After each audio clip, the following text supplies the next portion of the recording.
Bibliologia 7º capítulo. Estudaremos agora o desenvolvimento das línguas escritas. Ao concluir esta mensagem, deixe seu link para fortalecer nosso canal. E se inscreva e não esqueça de tocar o sino para receber notificações sobre novo estudo. Os avanços na escrita. Ainda que o Antigo Testamento nada diga a respeito do desenvolvimento da escrita, podemos discernir 3 estágios desse desenvolvimento. No primeiro estágio, acham-se os pictogramas, ou representações rudes que antecederam a escrita atual. Eram figuras que representavam seres humanos ou animais, como o boi, o leão e a águia. Com o passar do tempo, os pictogramas foram perdendo sua posição dominante como meio de comunicação escrita. Foram substituídos por ideogramas, figuras que representavam ideias, em vez de pessoas e objetos. Um objeto como o sol representava o calor. Um homem de idade representava a velhice. A águia, o poder. O boi, a força e o leão, a realeza, etc., de modo que tais ideogramas gradualmente foram substituindo os pictogramas. Outra expansão dos pictogramas foram os fonogramas, ou traços que representavam sons, em vez de objetos ou ideias. Uma boca poderia representar o verbo falar, o ouvido, o verbo ouvir, uma perna, o verbo andar, uma cabeça de leão poderia significar um estrondo, a cabeça de um pássaro, um som delicado, uma harpa, a música e assim por diante. Deu-se um passo gigantesco no desenvolvimento da escrita, depois de longo tempo, quando os fenícios desenvolveram sua maior inovação na história da comunicação escrita, o alfabeto. A Bíblia em tradução. Tradução Septuaginta. Encontramos registrado pelo historiador judeu Jósefo ben Matatias, que adotou o nome de Flavius Josephus, hoje conhecido como Flávio Jósefo. Em sua obra intitulada Antiguidades Judaicas, no livro 12 capítulo 2, os autores da Antiguidade usavam livro e capítulo ao invés de capítulo ou capítulo e versículo. Fala sobre Ptolomeu Filadelfo, rei do Egito, que manda vir 72 homens da Judéia para traduzir em grego a lei dos judeus, para sua biblioteca real. A lei dos judeus, em sua maioria hebraico, foi então traduzida por eruditos judeus para o grego e a sua tradução foi para compor o acervo da Biblioteca de Alexandria fundada por Ptolomeu I Sóter e seu filho Ptolomeu II Filadelfo, 308-246 a.C. Continuou a sua formação, que projetada para comportar entre 200.000 a 500.000 volumes, chegou a possuir mais de 700.000 volumes em suas dependências. Segundo a Enciclopédia em Carta 2001, Septuaginta, denominação da antiga tradução grega do Antigo Testamento hebreu. O termo deriva da palavra latina Septuaginta, 70, daí sua conhecida abreviatura LXX, que se refere aos 70, talvez 72, tradutores que teriam sido nomeados pelo sumo sacerdote hebreu daquela época para traduzir a Bíblia hebraica para o grego, por ordens do rei do Egito Ptolomeu II Filadelfo, sec. III a.C. Segundo a Enciclopédia em Carta 2001, Alexandria, biblioteca de antiga biblioteca, que se acreditava reunir a maior coleção de livros do mundo antigo. Foi fundada por Ptolomeu I Sóter, rei do Egito, na cidade de Alexandria. Os eruditos encarregados da biblioteca eram considerados os homens mais capazes de Alexandria na época. Zenódoto de Éfeso foi o bibliotecário inicial e o poeta Calímaco fez o primeiro catálogo geral dos livros. Seus bibliotecários mais notáveis foram Aristófanes de Bizâncio, cerca de 257-180 a.C., e Aristarco da Samotrácia, cerca de 217-145 a.C. Sob o reinado de Ptolomeu II, a biblioteca principal do Museu de Alexandria possuía cerca de 500.000 volumes, e a do Templo de Serapis continha aproximadamente 43.000 volumes. Esta tradução é chamada de Septuaginta ou versão dos 70, sendo a mais antiga tradução do Antigo Testamento em grego. As cópias traduzidas na Antiguidade eram feitas em rolos de pergaminho, por isso encontramos no Evangelho Jesus lendo o profeta Isaías, Lucas 4:17, e foi-lhe dado o livro do profeta Isaías. E, quando abriu o livro, achou o lugar em que estava escrito: Lucas 4:18. O Espírito do Senhor é sobre mim, pois que me ungiu para evangelizar os pobres. Enviou-me a curar os quebrantados do coração. Lucas 4:18. O Espírito do Senhor é sobre mim, pois que me ungiu para evangelizar os pobres. Enviou-me a curar os quebrantados do coração. Em Atos, o oficial etíope, também lendo o profeta Isaías, Atos 8:28, regressava e, assentado no seu carro, lia o profeta Isaías, isto é, o rolo do pergaminho contendo o livro do profeta Isaías. Como os ouvimos falar em nossas próprias línguas as grandezas de Deus? Atos 2:11. De que serve a pureza da linguagem, se a inteligência do auditório não acompanha? Não temos absolutamente nenhuma razão de falar, se aqueles a quem nos dirigimos para nos fazer compreender não compreendem o que dizemos. A fé bíblica é essencialmente missionária. Atos 1:8. Diante disso, nada mais natural que se traduza a Bíblia para diferentes línguas. Em outras religiões, espera-se que os fiéis aprendam uma outra língua para ler o livro sagrado. No caso do Islã, por exemplo, o Alcorão só pode ser lido em árabe. Com a fé bíblica é diferente. Traduz-se desde o tempo de Esdras e Neemias, se não antes. O processo de tradução. Traduzir é, a rigor, passar um texto para outra língua. Isto parece fácil e simples, mas não é. Existe até a história de uma senhora norte-americana que, em sua ingenuidade, ao se aposentar, entrou em contato com uma agência de tradução da Bíblia, pedindo que lhe enviassem o dicionário de uma língua indígena, pois, como agora dispunha de tempo, poderia ajudar no trabalho de tradução das Escrituras. Mal sabia ela que um texto é mais do que um conjunto de palavras isoladas e que traduzir é muito mais do que simplesmente substituir palavras. O que se diz numa língua pode, a princípio, ser dito em qualquer outra língua. Não que seja um processo simples. Há alguns termos que são de difícil tradução, como, por exemplo, a palavra saudade. Também existem textos que representam um grande desafio para o tradutor, como, por exemplo, a obra de James Joyce. Nem sempre o texto traduzido diz exatamente a mesma coisa que o original. Em muitos momentos o que se consegue é uma semelhança interpretativa. O neto de Jesus, filho de Siraque, que, no 2º século a.C., traduziu a obra do avô para o grego, havia se dado conta disso. Ele confessou: fiz todo o possível para traduzi-lo bem. Mas, mesmo assim, se parecer que não fui feliz na tradução de algumas passagens, peço que me desculpem. É que as coisas escritas em hebraico não têm exatamente o mesmo sentido quando são traduzidas para outra língua. Isso não acontece somente com este livro que traduzi. A própria lei, os livros dos profetas e os outros livros são bem diferentes quando são lidos na língua em que foram escritos. Mas não existe texto intraduzível. Como explica Paulo Ronald, alguns textos têm traduzibilidade absoluta, ou seja, deixam impressão igual em todos os leitores. Ronald, 1987, p. 56.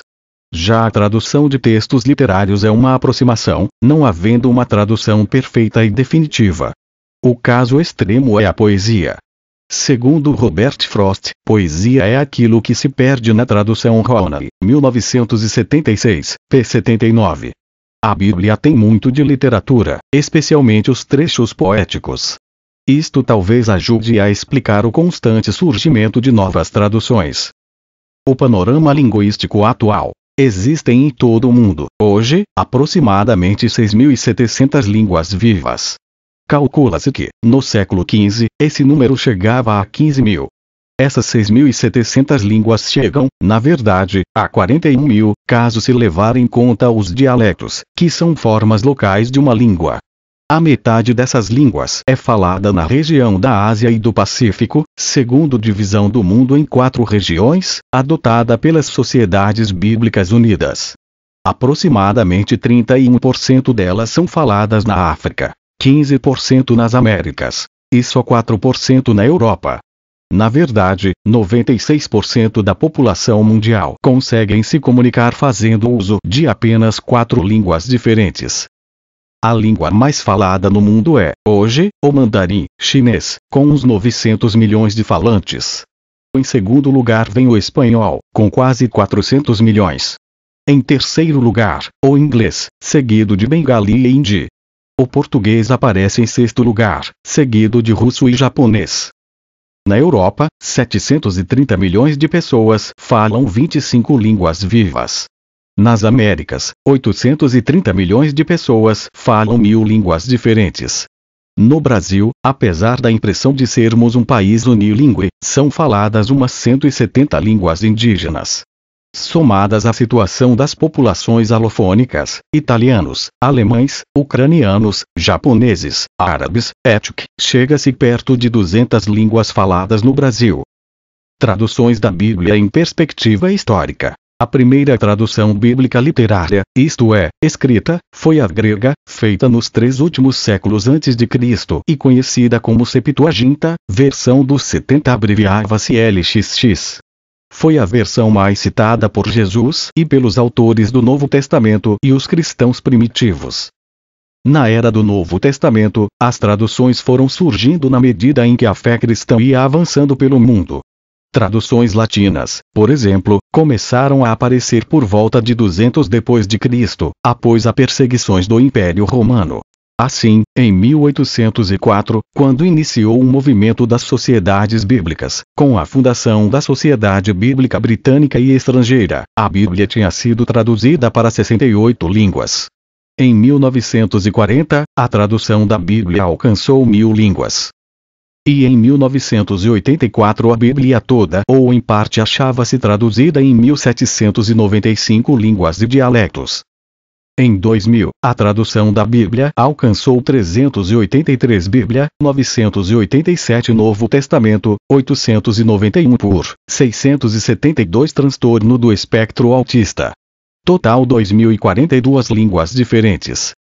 No ano de 2003, a Bíblia, ou trechos dela, estava traduzido para 2.355 línguas diferentes.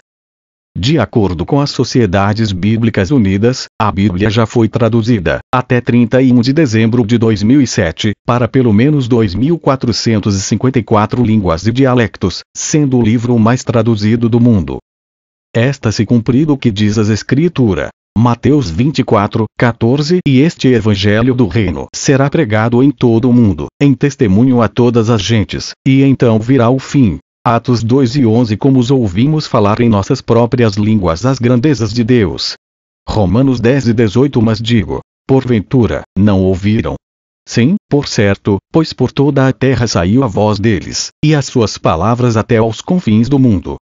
A Bíblia Sagrada, Ave Maria, popularmente conhecida como Bíblia da Ave Maria, é uma versão da Bíblia cristã publicada pela editora Ave Maria em 1957, traduzida do grego e hebraico, por monges beneditinos de Marais de Sous, Bélgica. Foi considerada uma das melhores traduções do mundo na época e em sua primeira edição teve uma tiragem de 42 mil exemplares. É a tradução mais popular entre os católicos no Brasil. Com poucas notas de rodapé, tem uma linguagem relativamente coloquial, porém sem prejuízo para a compreensão dos aspectos históricos e culturais. De acordo com o Scripture Language Report, a Bíblia já foi traduzida para 2.403 línguas diferentes, sendo o livro mais traduzido do mundo. A tradução para a língua portuguesa. Os primeiros registros da tradução de trechos da Bíblia para o português remontam ao final do século XIII, por Dom Dines. A Bíblia em português foi a 13ª tradução numa língua moderna, depois da reforma do século XVI. O primeiro a traduzir a Bíblia dos originais, grego e hebraico, para a língua portuguesa foi João Ferreira de Almeida, pastor da Igreja Reformada Holandesa. A tradução foi feita no campo da missão, longe de Portugal e do Brasil, pois em terras católicas a leitura da Bíblia era proibida aos leigos. João Ferreira de Almeida nasceu em Torre de Tavares, perto de Lisboa, em 1628, e deixou Portugal aos 14 anos de idade, indo para a Holanda e depois para Malaca, nas Índias Orientais. Depois de um bom tempo, Almeida foi ordenado a um ministério da Igreja Reformada, sendo pastor na cidade de Batávia, na ilha de Java, atualmente a Indonésia. Almeida era um homem extremamente zeloso e um polemista. Seu lema era Perficit qui perseverae, termina quem persevera, e contemporâneos dele falavam de suas práticas cabeçudas. Aos 16 anos de idade, Almeida já havia traduzido o Novo Testamento do latim ao português. Sua tradução feita do original grego foi impressa em 1681, na Holanda, sob o título O Novo Testamento, isto é, o Novo Concerto de Nosso Fiel Senhor e Redentor Jesus Cristo, traduzido na língua portuguesa. Essa tradução, que depois foi integralizada com o acréscimo do Antigo Testamento, foi publicada várias vezes em Batávia, na Holanda, em Londres e no Rio de Janeiro. O Novo Testamento grego de que Almeida dispunha reproduzia o assim chamado Textus Receptus, texto recebido, segunda edição de 1633, publicada pelos irmãos Elsevier. Em alguns pontos, o Textus Receptus é mais longo do que o texto grego, que hoje é aceito como original em edições críticas, como o Nestlé Aland e o Tegreek New Testamento. Isto explica um material entre colchetes, no Novo Testamento, e apenas ali, da Almeida Revista e Atualizada. Constava do texto grego que Almeida conhecia, mas hoje não mais faz parte do texto grego aceito como original. Almeida morreu em 1691, com 63 anos, deixando a tradução do Antigo Testamento inconclusa. Parou em Ezequiel, capítulo 48, versículo 21. Quem concluiu a tradução foi o colega holandês de Almeida, chamado Jacobus op den Akker.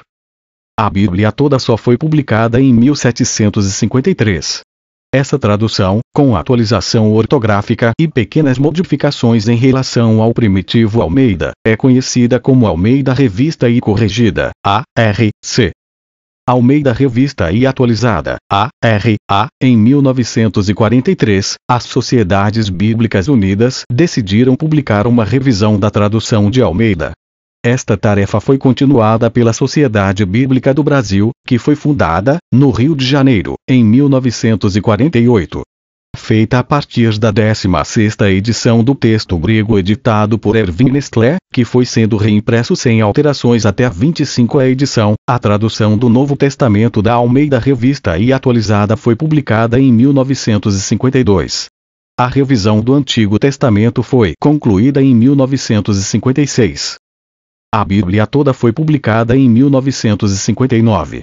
Entre as modificações em relação ao Almeida Antigo estão as seguintes. Diante da constatação de que muitas pessoas somente terão contato com o texto sagrado através de uma leitura pública da Bíblia, não podendo ou não querendo ler o texto elas mesmas, deu-se atenção especial à maneira como o texto soa numa leitura em voz alta. Assim, foram eliminados cerca de 2.000 tipos de cacófatos ou desagrados cacofônicos. Entre esses estão os tatus volta tu também, Ruth 1:15 agora está escrito. Voltou tua cunhada tradução RC 95 as Alices e todo Israel Alice achou, Esdras 8:25, etc. Foi também para evitar um desagrado cacofônico, a vós, que se passou a usar, aqui e ali, a vós outros. Um exemplo dessa cacofonia aparece em Êxodo 24:14. Ficai aqui até que nos tornemos a vós. Na R.A. ficou assim. Esperai-nos aqui até que voltemos a vós outros. Na R.A. o nome de Deus, Javé, no Antigo Testamento, aparece em versalete, Senhor. Além disso, a primeira letra da palavra que inicia um parágrafo foi impressa em negrito. Também os textos poéticos passaram a serem impressos como poesia. No cômputo geral, a R.A. difere do Almeida Antigo, Recensão de Londres, em 30% do texto. Ao todo, a ARA emprega uns 8.400 vocábulos diferentes, excluindo nomes próprios.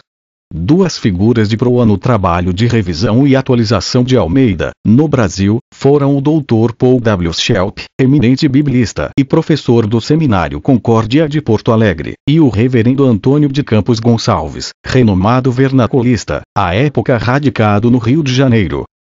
A nova tradução na linguagem de hoje, NTLH, a mais recente tradução bíblica lançada pela Sociedade Bíblica do Brasil, é o texto na linguagem de hoje.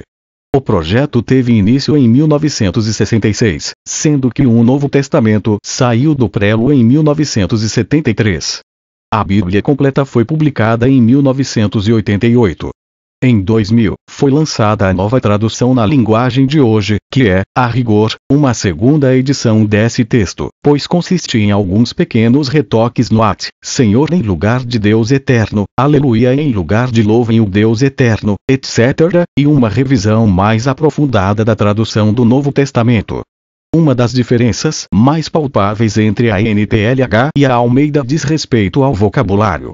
Enquanto Almeida espera que seu leitor conheça mais de 8.000 vocábulos diferentes, na NTLH esse número cai para pouco mais de 4.000.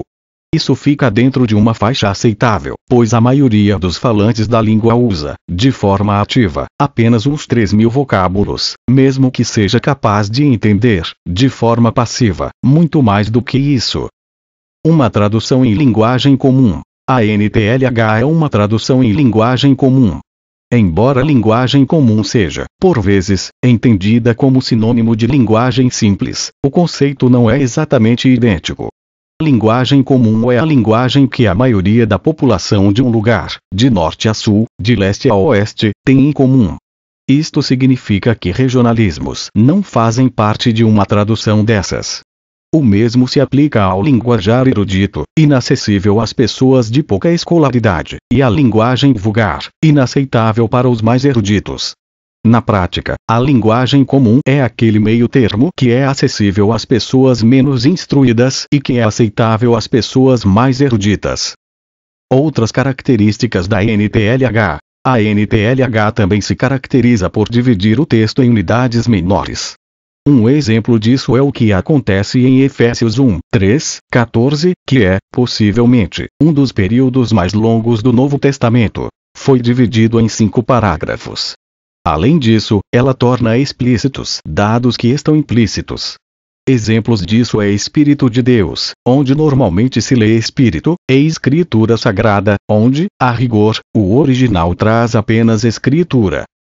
Igualmente tende a transformar construções passivas em ativas, como, por exemplo, em Mateus 5, 4. Serão consolados foi transformado em Deus as consolará. Outra característica da NTLH é o processo de transmetaforização, ou seja, a tradução por outra metáfora, sempre que a metáfora bíblica for obscura para o leitor brasileiro. Assim, o canto do eirado passa a ser o fundo do quintal, em Provérbios 21, 9.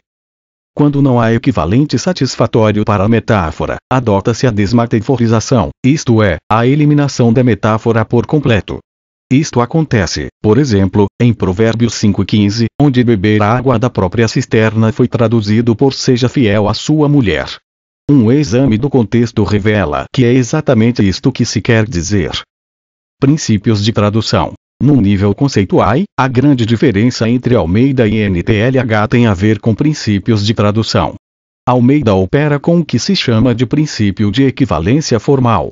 Procura reproduzir não apenas o sentido do texto, mas, na medida do possível, também a forma do original bíblico. Um exemplo é a ordem das palavras. Em Gênesis 1, 1, criou Deus reflete a ordem das palavras no hebraico. Em português se diz, Deus criou. A Bíblia na linguagem de hoje, por sua vez, aplica o princípio de equivalência funcional, que em tempos passados era chamado de princípio de equivalência dinâmica. Aqui, se traduz o sentido, deixando de lado as estruturas originais. O alvo é produzir no leitor, ouvinte de hoje o mesmo impacto e efeito que o original produzia nos seus leitores, ouvintes. Esse debate em torno de princípios de tradução aparece, no mais das vezes, sob a roupagem de discursos e argumentações em torno do que deve e não deve ser traduzido e sobre fidelidade em tradução. Quanto ao que devem ser traduzidas, as opções parecem ser as seguintes: traduzir as palavras ou a forma, traduzir a mensagem ou o conteúdo, ou traduzir tanto a mensagem quanto as palavras. Muitos são os que defendem uma tradução literal da Bíblia. Não é o mesmo que tradução literária. Na verdade, o que se entende por tradução literal é, caso for levado às últimas consequências, isto é, caso se fosse dar atenção aos seus mais ardorosos defensores, totalmente impossível. Ao se traduzir, mexe-se no texto. Quem não quiser que se mexa no texto, precisa ficar com o original. No caso da Bíblia, para ser 100% formal ou literal, seria preciso traduzir ao pé da letra todas as expressões idiomáticas, para citar apenas um exemplo. Nenhuma tradução da Bíblia faz isso. Em outras palavras, nenhuma tradução é totalmente formal ou literal. Algumas são mais, outras são menos. A King James Version, de 1611, por exemplo, é 95% formal. Isto significa que, em 5% dos casos, ela opta por uma tradução semântica ou tradução do sentido. Dá-se isto no caso das expressões idiomáticas. A New International Version, NIV, de 1978, é 44% semântica. No restante ela é formal. Já a Today's English Version, a primeira tradução do tipo linguagem de hoje, é 83% semântica. A questão da fidelidade. A questão da fidelidade pode ser proposta da seguinte forma: fiel a quem ou a quê? Numa das extremidades está a fidelidade ao autor, na outra, a fidelidade ao leitor. No meio, existe toda uma gama de variações. Em todo caso, traduções mais formais optam por fidelidade ao autor ou texto original. Traduções menos formais optam por fidelidade ao leitor ou à língua-alvo. Traduções que aderem às palavras da língua-fonte, o original, são chamadas de traduções identificadoras ou traduções exóticas. Quando se obedece aos usos da língua-alvo, diz-se que a tradução é naturalizadora ou domesticada. Um exemplo de tradução que adere à língua-fonte é a Vulgata de Jerônimo. A rigor, numa carta escrita a Pamáquio, em 395 DC, Jerônimo se declarou todo a favor da tradução do sentido e contra uma tradução palavra por palavra. Abriu, no entanto, uma exceção: as Escrituras Sagradas, onde, segundo ele, até mesmo a ordem das palavras é um mistério. Jerome, pp. 112, 119. Agostinho achou que a Vulgata era por demais formal, ao menos na tradução de 1 Tessalonicenses 3, 7. Consolati sumus fratris in vobis, consolados somos irmãos em vós. Aqui, Jerônimo seguiu bem de perto a ordem das palavras no grego. Agostinho ousou criticar Jerônimo, sugerindo, ao mesmo tempo, uma tradução mais adequada. É duvidoso se é preciso entender a palavra fratres, no vocativo, ou os fratres, no acusativo. Por certo, nenhum desses sentidos é contrário à fé. Se consultado o texto grego, vê-se que fratres é vocativo. E se o tradutor houvesse tido a ideia de colocar consolatione abuimus, fratres, in vobis tivemos o consolo em vós, irmãos, ele teria sido menos escravo da tradução, mas haveria menos dúvida sobre o sentido. Na prática, o tradutor dificilmente consegue ser fiel a ambos, autor e leitor. Existe até um trocadilho italiano que fala disso: traduttori, traditori, tradutores, traidores. E um autor desconhecido disse certa vez, não deixando de revelar certa perspectiva machista, que as traduções são como as mulheres: quando fiéis, não são bonitas; quando bonitas, não são fiéis. Tradução é uma ciência e também uma arte. É um jogo de perdas e ganhos. Há traduções que nem parecem traduções. Outras, como disse Goethe, excitam em nós uma curiosidade irresistível para conhecermos o original. E hoje existem teóricos que dizem que esse é, de fato, o objetivo da tradução. Defendem, em outras palavras, as traduções exóticas. A necessidade de novas traduções e por que muitos as rejeitam. Novas traduções e revisões de traduções existentes se fazem necessárias por 4 motivos. 1. Línguas são organismos vivos. Como tais, mudam, a começar pelo sentido de palavras. Um exemplo disso é caridade, termo que aparece, na revista e corrigida, em 1 Coríntios 13, e que foi mudado para amor na Almeida Revista e atualizada. 2. O texto original disponível hoje é melhor do que o texto que se tinha no passado. Isto vale tanto para o Antigo Testamento, com as descobertas dos pergaminhos do Mar Morto, quanto para o Novo Testamento, com as muitas descobertas de manuscritos no período que vai do ano de 1800 até aos nossos dias. 3. A exegese avança. Continuamos progredindo na compreensão de textos bíblicos, sendo que muitos ainda não compreendemos de todo. Para esse avanço, a arqueologia bíblica prestou grandes serviços. No caso do Novo Testamento, não apenas foram descobertos muitos novos manuscritos, mas também, a partir de documentos escritos em grego koiné, foi possível uma melhor compreensão da natureza do grego do Novo Testamento. Também se conseguiu determinar o sentido de um maior número de termos gregos que aparecem no Novo Testamento, tanto assim que a lista de palavras consideradas próprias do Novo Testamento no começo do século XX diminuiu drasticamente ao longo do mesmo século, à medida que foram sendo descobertos papiros e outros artefatos da época do Novo Testamento. 4. Mudam os conceitos de comunicação e também a teoria da tradução. Em outras palavras, a ciência e a arte da tradução também progridem. Nunca se estudou tanto a teoria da tradução como em nossos dias. A obra da tradução bíblica, em especial a teoria de Eugênia Anida, foi uma grande propulsora desses estudos.